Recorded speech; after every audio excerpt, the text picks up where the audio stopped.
कृषि क्षेत्र के परिश्रम का सम्मान, पीएम मोदी।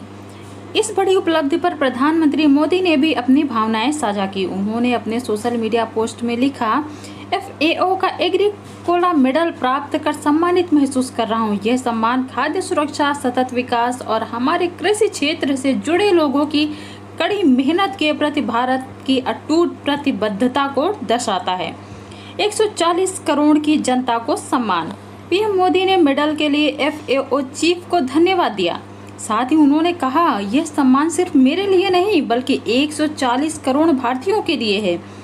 यह भारत के किसानों और मछुआरों के लिए सम्मान है। मैं यह मेडल भारत के किसानों को समर्पित करता हूं। उन्होंने कहा कि भारत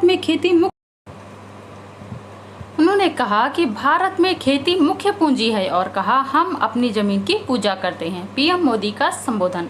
यूएन की संस्था FAO द्वारा सम्मान मिलने के बाद पीएम मोदी ने अपने संबोधन में कहा, भारतीय सभ्यता में कृषि केवल फसल उगाने भर का माध्यम नहीं है, इसे मनुष्य और मदर अर्थ के बीच एक गहरे संबंध का दर्जा दिया गया है। भारत में कृषि जीवन की मूल धारा है, हमारे जीवन मूल्यों का प्रतिबिंब है। हमारे यहाँ धरती को माँ कहा जाता है और किसान को धरती पुत्र की संज्ञा दी जाती है।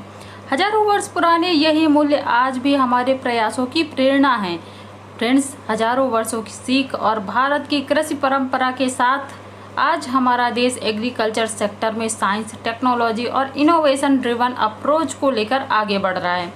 हम सिर्फ प्रोडक्शन बढ़ाने के लिए ही नहीं, एक ऐसा फार्मिंग इकोसिस्टम बनाने के लिए भी काम कर रहे हैं जो सस्टेनेबल भी हो, क्लाइमेट रेजिलिएंट भी हो और फ्यूचर रेडी भी हो।